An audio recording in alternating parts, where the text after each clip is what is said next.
రాజన్న సిరిసిల్ల జిల్లా ఎల్లారెడ్డిపేట మండల కేంద్రంలోని ముఖ్యమంత్రి రేవంత్ రెడ్డి చిత్రపటానికి కాంగ్రెస్ నాయకులు శుక్రవారం పాలాభిషేకం చేశారు. సిరిసిల్లలో గురువారం రేవంత్ రెడ్డి దిష్టిబొమ్మను దహనం చేసేందుకు నిరసనగా తాము ఈ కార్యక్రమాన్ని చేపట్టామని బ్లాక్ కాంగ్రెస్ అధ్యక్షులు దొమ్మాటి నర్సయ్య తెలిపారు.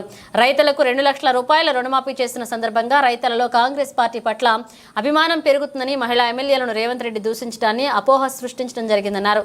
అంతేకాకుండా స్కిల్ యూనివర్సిటీ నిర్మాణానికి శంకుస్థాపన చేయడం, నిరుద్యోగులకు జాబ్ క్యాలెండర్ ప్రకటించడం జరిగిందన్నారు. దీంతో ప్రతిపక్ష పార్టీలో ఉన్న మాజీ మంత్రి కేటీఆర్, హరీష్ రావులకు దిక్కుతోచని పరిస్థితిలో ఇలాంటి నీచమైన కార్యక్రమాలు ఒడిగట్టడం జరిగిందన్నారు. ఈ కార్యక్రమంలో మండల కాంగ్రెస్ పార్టీ అధ్యక్షులు సద్ది లక్ష్మారెడ్డి, జిల్లా ఉపాధ్యక్షులు షేక్ గౌస్, నాయకులు నందికిషన్, బండారి బాలరెడ్డి పాల్గొన్నారు.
ఎల్లారెడ్డిపేట మండల్ కాంగ్రెస్ కార్యకర్తలు, లీడర్లు అందరూ ముఖ్యమంత్రి వర్యులు రేవంత్ రెడ్డి గారికి పాలాభిషేకం చేయడం జరిగింది.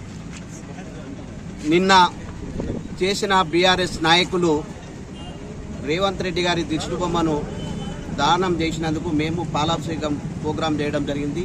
రేవంత్ రెడ్డి గారు అంటేనే ప్రజలల్లా చాలా నమ్మకమైన వ్యక్తి అనేది తేలిపోయింది. మీరు అయ్యో మమ్మలను మరీ కింద బారేసినట్టు ఈయన చేసిన పరిపాలన బాగుంది, ప్రజలందరికీ చొచ్చుకపోతుందనే విధంగా ఉన్నది. కాబట్టి దాన్ని ఏదో మభ్యపెట్టాలని మేము దిష్టిబొమ్మ అంటిపెడుతున్నామంటే మీ అంటిపెట్టుడు కూడా అది మీ మీద పడేసినట్టుగా తయారవుతారు జనాలు.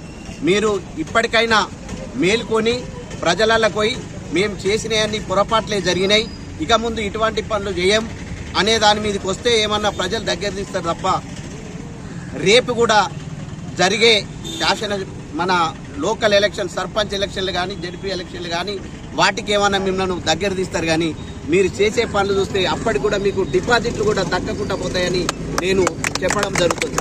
మీరు ఇప్పటికైనా మేల్కొని చాలా జాగ్రత్తగా ఉండునని చెప్పుకుంటూ జై కాంగ్రెస్. మా ముఖ్యమంత్రి రేవంత్ రెడ్డి గారి యొక్క వారి చిత్రపటానికి పాలాభిషేకం చేయడం జరిగింది. ఎందుకంటే నిన్న సిరిసిల్లలో కూడా జరిగినటువంటి మా రేవంత్ రెడ్డి గారి యొక్క దిష్టిబొమ్మ దహనాన్ని పూర్తిగా ఖండిస్తూ, బీఆర్ఎస్ పార్టీ దౌర్జన్యాన్ని, వారు చేసినటువంటి పాపాలను పూర్తిగా ఖండిస్తూ ఈరోజు